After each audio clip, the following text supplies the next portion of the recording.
शुक्ल पक्ष की नवमी तिथि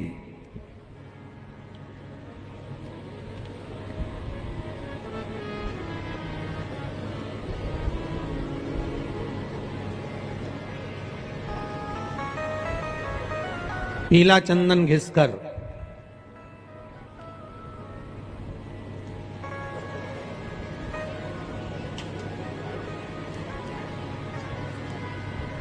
उस चंदन को एक सुंदर पीपल का कोमल पत्ता मतलब एकदम, एक तो पीपल का होता है कड़ला पत्ता, एकदम कड़क हो जाता है, और एकदम होता है कोमल पत्ता।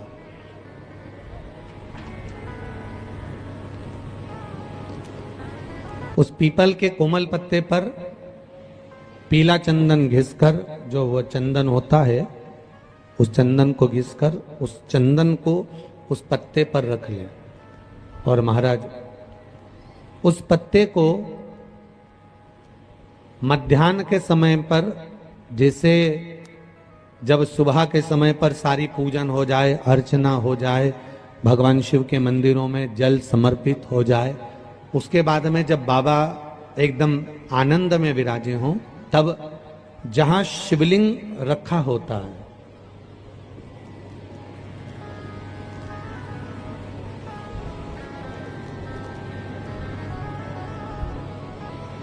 जैसे ये शिवलिंग है और ये कटी भाग जहां शिवलिंग रखा हुआ है, इस कटी भाग पर जहां शिवलिंग रखा है उसके पास में ही 3 उंगलियों से चंदन का लेपन उस कटी भाग पर करना है।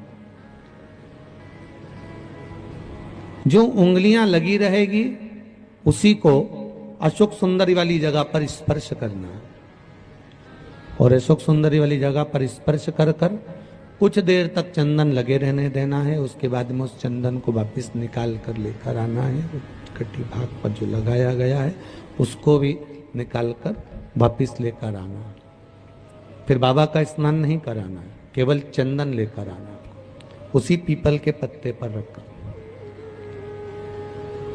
एक डिब्बी में उस चंदन को आप रख लीजिए।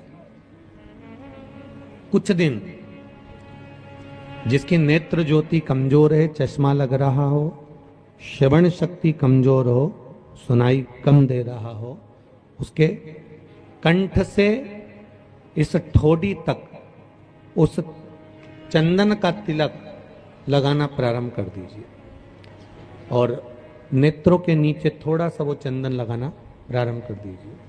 लगभग 20 से 22 दिन तक आप उसका प्रयोग करिए, और एक रुद्राक्ष का जल शिव को समर्पित कर कर उस जल का आचमन करना प्रारंभ कर लीजिए।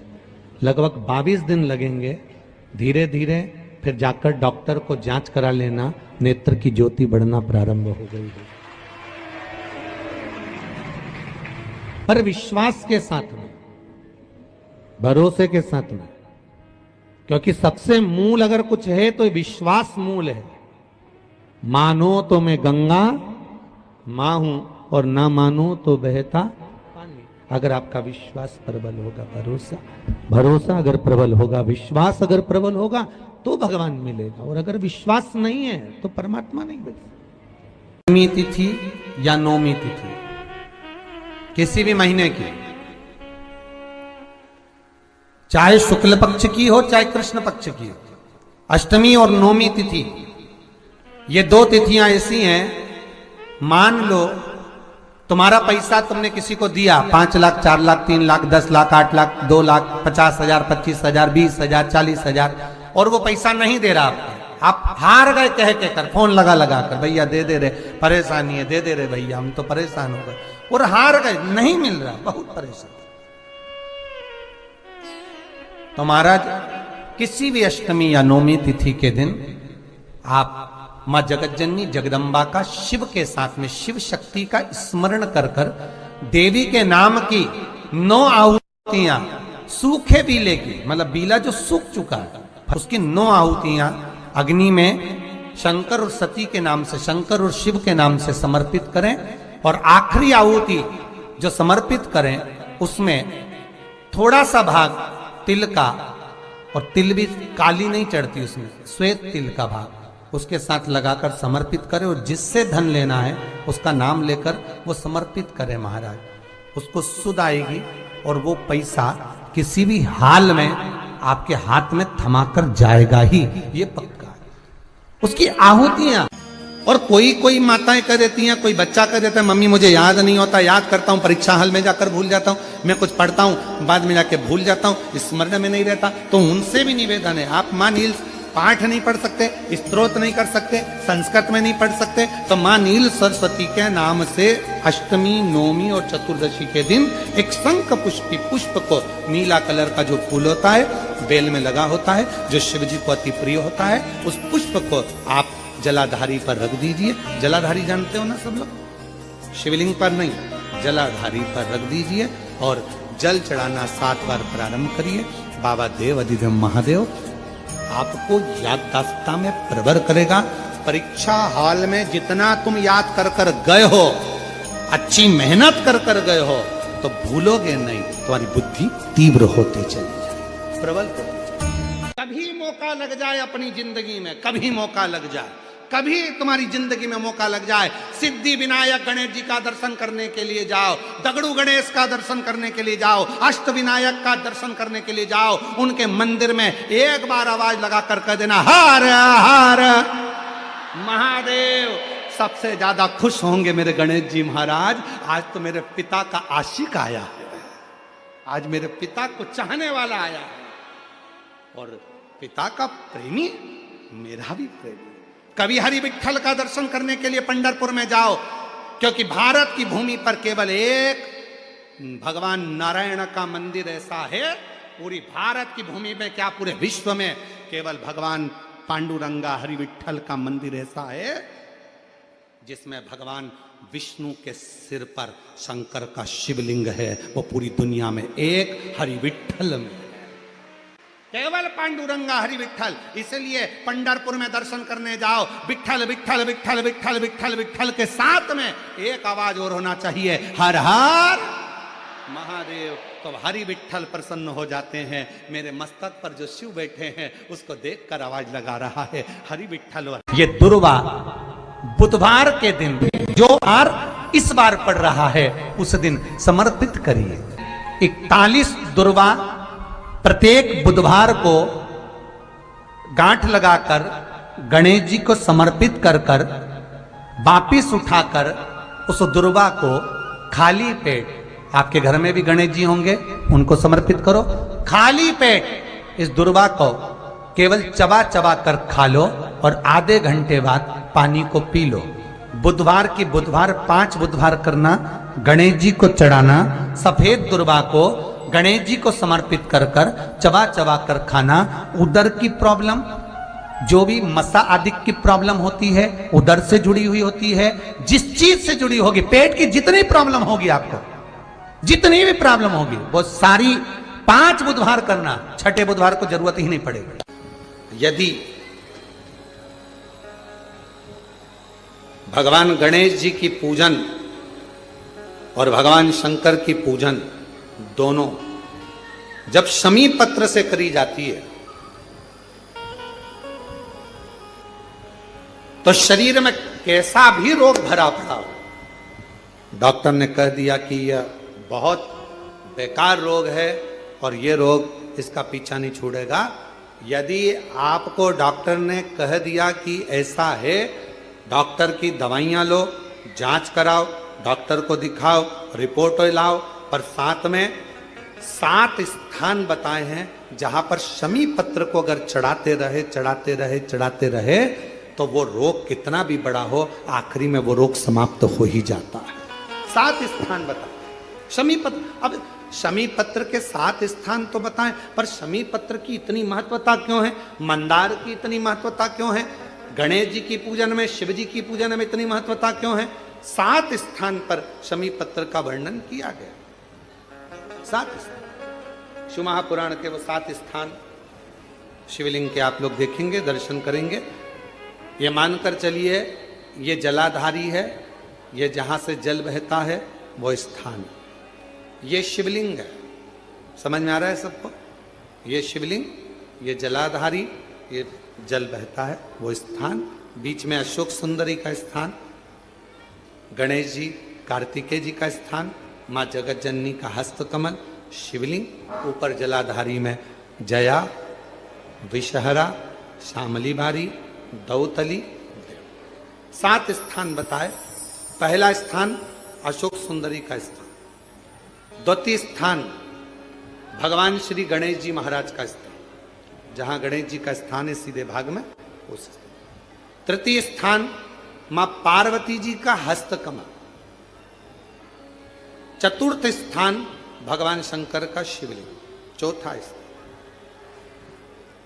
5वां स्थान नंदी का उठा हुआ चरण, जो नंदी का पांव उठा हुआ रहता है एक आगे वाला, 5वां स्थान। और 2 शमीपत्र भगवान शंकर के सम्मुख में से अपनी कामना कर कर 3 बार पंचाक्षर मंत्र का या श्री शिवाय नमस्तुभ्यम का स्मरण कर कर वो शमीपत्र भगवान शंकर के शिवलिंग पर फिर समर्पित कर दिया जाए। अगर ये 7 शमीपत्र समर्पित कर कर एक बेलपत्र शिव जी को समर्पित करा जाता है तो धीरे धीरे कैसा भी बड़े से बड़ा रोग हो वो धीरे धीरे कटना प्रारंभ हो जाता है। गणेश जी फ्री कब रहते हैं? तो हमने कहा अब ये तुम्हारे ऊपर, हमको तो मालूम भी नहीं, हम तो अपॉइंटमेंट लिए भी नहीं उनसे, तो तुम्हें ज्यादा स्मरण।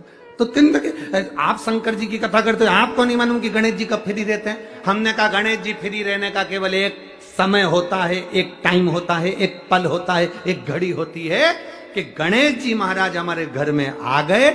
गणेश जी की सबसे पहली जो आरती हो, उस आरती के समय पर अगर धूप बत्ती जलाई जाए या गोबरी को जलाकर उसमें गूगल छोड़ी जाए और गूगल छोड़ने के बाद गणेश जी का नाम ध्रुम वर्ण कह दिया जाए तो गणेश जी को तुम्हारे घर की पूजा स्वीकार करना पड़ती है। बस वो समय हम जानते। हम तो बस उतना जानते हैं कि शिव महापुराण में लिखा और मुद्गल पुराण में लिखा, गणेश पुराण में लिखा, गणेश जी का एक नाम होता है ध्रुम वर्ण। क्या नाम है?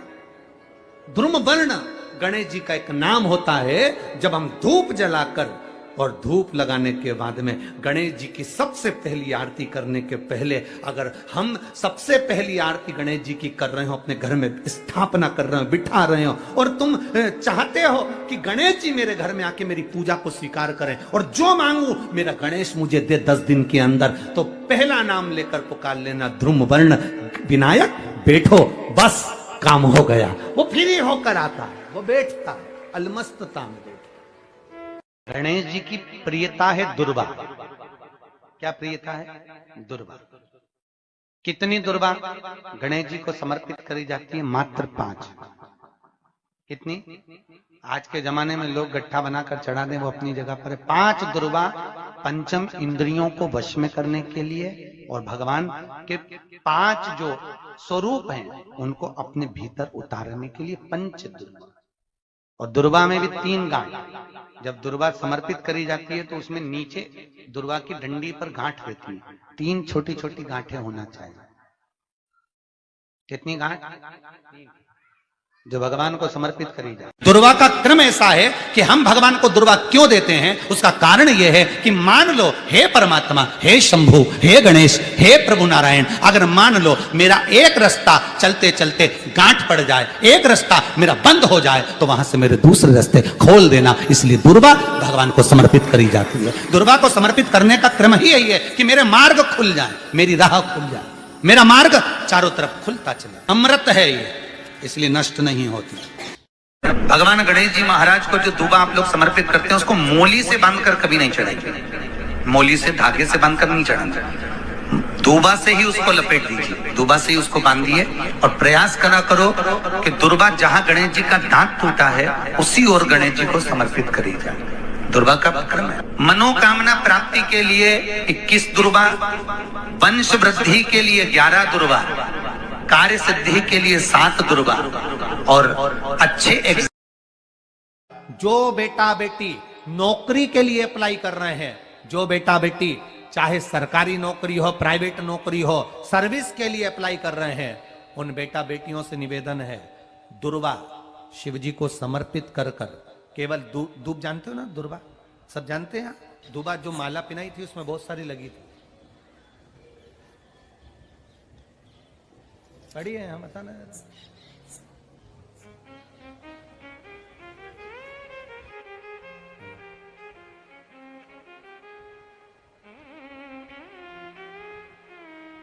दुर्वा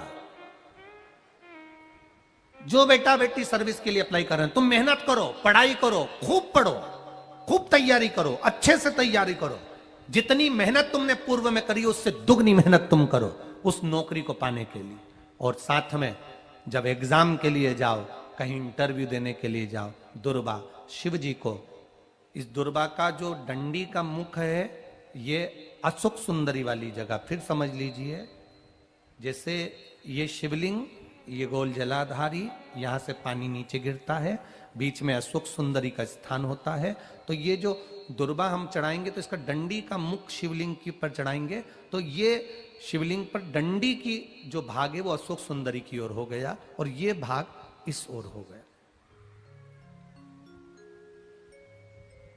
शिव जी को समर्पित कर कर पहले दुर्वा चढ़ाएंगे, उसके बाद में देवाधिदेव महादेव को एक लोटा जल जो तुम घर से लेकर गए हो वो समर्पित करो।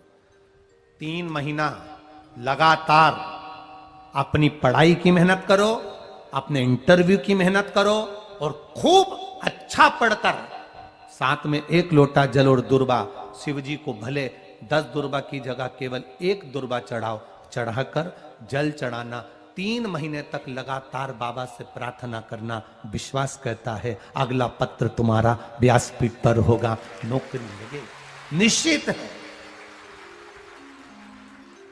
आप करो मेहनत, कर्म करने में पीछे मत हटना, पढ़ने में पीछे मत हटना, विद्या अध्ययन करने में पीछे मत हटना, अच्छी एजुकेशन पाने में पीछे मत हटना। पहले मेहनत अपनी करो। पूर्व में जो इंटरव्यू दिए हैं उसमें जितनी कमी रह गई, अगली कमी को पूर्ण करने के लिए अच्छी मेहनत करो, खूब पढ़ो, खूब अच्छे से विद्या अध्ययन करो और फिर बाबा पर समर्पित होकर जाओ, बाबा पर विश्वास कर कर जाओ, भरोसा पूरा कर कर जाना। इंटरव्यू देते समय अपना विल पावर मजबूत होना चाहिए कि मेरे साथ मेरा काल अधिपति महाकाल है, अब निकल कर मानूंगी। हम दुकान खोलते हैं, कपड़े की दुकान खोल रहे हैं, किराने की दुकान खोल रहे हैं, लोहे की दुकान खोल रहे हैं, भंगार की दुकान खोल रहे हैं, किराना की दुकान खोल रहा है, पान की दुकान खोल रहा है। हम दुकान खोलते हैं पर दुकान खोलने से पहले तुम्हारे 2 मन हो जाते हैं, चलेगी कि नहीं चलेगी, खोल तो लूंगी, चलेगी कि नहीं चलेगी। जिस दिन तुम दुकान खोलो 1 महीने पहले, 2 महीने पहले, 3 महीने पहले बाबा को दुर्वा चढ़ाकर, एक लोटा जल चढ़ाकर नियम बनाकर जाना, 3 महीने बाद मैं दुकान खोल रही हूं, 2 महीने बाद मैं दुकान खोल रही हूं और मेरा विश्वास कहता है दुकान चलेगी। जिस दिन तुमने विचार कर लिया कि दुकान चलेगी कि नहीं चलेगी तो वो नहीं चलेगी। जिस दिन तुमने विचार कर लिया कि दुकान खोल रही हूं, मेहनत करूंगी, दिल से करूंगी, भले मेरे पास ज्यादा माल नहीं है, जितना माल खरीद के लाऊंगी उतना बेच कर बताऊंगी क्योंकि मेरे साथ काल अधिपति महाकाल है, तो वो चलेगी। विश्वास दृढ़ करो, भरोसा पक्का करो। जिस दिन तुम्हारा विश्वास दृढ़ हो गया उस दिन तुम विजय हो गए, उस दिन तुम आनंदता में हो गए। बच्चों का विल पावर कमजोर हो रहा है, दोस्त कह देते हैं सीए की पढ़ाई बहुत कठिन है, इंजीनियरिंग की पढ़ाई बहुत कठिन है, डॉक्टर की पढ़ाई बहुत कठिन है। साथ वाले ऐसे मत ढूंढना जो तुम्हारा विल पावर कमजोर कर दे। ये वाली फैक्ट्री खोलेंगे तो हो सकता है नुकसान हो जाए, इसलिए ये फैक्ट्री खोलने का मन नहीं हो रहा है। फैक्ट्री का सेटअप जम गया, सब कुछ जम गया और मालूम पड़े, विचार करा कौन चलाएगा, कैसे होगा, कैसे चलेगी, तो वो फैक्ट्री कभी नहीं चलेगी। तुमने सोच लिया कि अपने क्षेत्र में नहीं है, मेहनत करूंगा, 4 चांद लगाऊंगा, कहीं पर भी जाऊंगा पर जीत कर बताऊंगा, तो वो फैक्ट्री भी भग दौड़ेगी। निश्चितता है, आपका विल पावर कमजोर नहीं होना चाहिए। शिव महापुराण की कथा यहां तक कहती है मंदिर में जल चढ़ाने जाओ तो अपने घर से जल लेकर जाओ। मंदिर में तो बाल्टी भरकर रखा रहता है, लोटा भी रखा रहता है, कलश भी रखा रहता है। मंदिर का पानी भरकर, मंदिर की बाल्टी में से जल भरकर शंकर भगवान को नहलाना सरल है, अपने घर से जल लेकर जब जाओगे तो घर का वास्तु दोष, घर का पितृ दोष और घर का काल सर्प दोष तीनों उस लोटे के माध्यम से जाएगा और शिव को समर्पित हो जाएगा। और आपका कोई काम उलझ रहा है, आपका कोई काम ऐसा है जो बहुत दिन से उलझा हुआ है, चाहे वो कोर्ट कचहरी का हो, चाहे वो किसी से जुड़ा हुआ हो, और वो नहीं हो रहा, तो स्कंद पुराण कहती है, हमारे खंड में भी वर्णन है शिव महापुराण, कि किसी भी नवमी को आप आंवले के पेड़ के नीचे घी का दिया लगाकर मौली मतलब हाथ में जो नाड़ा बांधते हैं, लच्छा, मौली, लच्छा, नाड़ा, हाथ में बांधने वाला पूजन वाला धागा लाल, घी का दिया लगाकर 5 परिक्रमा आंवले के वृक्ष की कर लीजिए और परिक्रमा कर धागे को वहीं पर छोड़कर थोड़ा सा धागा और अलग से लेकर किसी टहनी पर उसको कामना कर बांध दीजिए। महाराज 10वीं तिथि को, 9वीं को तो ये करोगे, 10वीं को वापिस जाकर आंवले के पेड़ के नीचे घी का दिया लगाइए और जो धागे की आपने टहनी पर जो धागा बांधा है उसको खोल कर लिया, अपने हाथ पर बांधकर उसी धागे को पहनकर अपने काम के लिए निकल जाइए, आपको सफलता प्राप्त हो जाएगी। स्कंद पुराण में आंवले के वृक्ष का बड़ा महत्व है। वृक्ष में जो गोंद लगती है वो ब्राह्मण हत्या का निश्चय है। पृथ्वी पर जो वृक्ष लगते हैं और वृक्ष में जो गोंद लगती है वो ब्राह्मण हत्या का अंश है। बंजर भूमि ब्राह्मण हत्या का अंश है। इसलिए हमारे यहाँ शास्त्र कहता है, तुम्हारे बहू का अगर जापा होए, बहू की डिलीवरी होए, बहू को संतान होए, तो खूब घी में गोंद तल तल कर खिलाओ। और जन्माष्टमी, रामनवमी पर भगवान का प्रसाद तैयार करो तो उसमें गोंद मत डालना, क्योंकि उसमें ब्राह्मण हत्या का अंश रहता है। भगवान के प्रसाद में गोंद नहीं आना चाहिए। जब गणेश जी महाराज प्रथम गिनती में आ गए थे और माता जगत जननी जगदम्बा ने भगवान शिव से कह दिया था, देवाधिदेव महादेव आपने गलती कर दी कि गणेश जी को प्रथम गिनती में कर दिया। तो देवाधिदेव महादेव ने कहा, इसने मेरी परिक्रमा करी है, माता पिता की परिक्रमा करी, पृथ्वी की परिक्रमा के बराबर माता पिता की परिक्रमा को बताया, इसलिए मैंने इनको प्रथम गिनती में रख दिया। तब माता पार्वती जी बोली, गणेश जी चूहे पर गए थे, कार्तिकेय मोर पर गया था, गणेश जी ने चतुरता करी, अपने माता पिता की परिक्रमा कर ली, और एक बेटा जो मोर पर बैठकर परिक्रमा करने गया है वो आएगा तो दुखी होगा, आपने तो ये गलती करी। तो देवाधिदेव महादेव ने कहा, फिर करें क्या? इतने में माता पार्वती ने कहा देवाधिदेव महादेव से, भोलेनाथ आपने अपने पुत्रों के सम्मुख में एक गलती कर दी कि एक बेटे ने बुद्धि का परिचय दिया और उसको प्रथम बना दिया, और दूसरा बेटा अपने शरीर से परिश्रम कर कर परिक्रमा कर कर आ रहा है, उसको प्रथम नहीं बनाया। मैं आपसे आज एक वर मांगती हूं, अगर देना चाहें तो दे दीजिए। शंकर जी ने कहा, मांगो पार्वती, कौन सा वर चाहिए? माता पार्वती ने कहा, वर दीजिए, आप बिल्कुल भोले हो, आप बिल्कुल सरल हो, आपके बराबर दुनिया में कोई भोला हो ही नहीं सकता कि बेटे ने तुम्हारी परिक्रमा करी और तुमने उसको पूरी तिजोरी की चाबी सौंप दी। बेटे ने परिक्रमा करी और तुमने उसको पूरी प्रॉपर्टी सौंप दी, पूरी जायदाद दे दी, और एक बेटा जो शरीर से परिश्रम कर रहा है वो नहीं दिख रहा।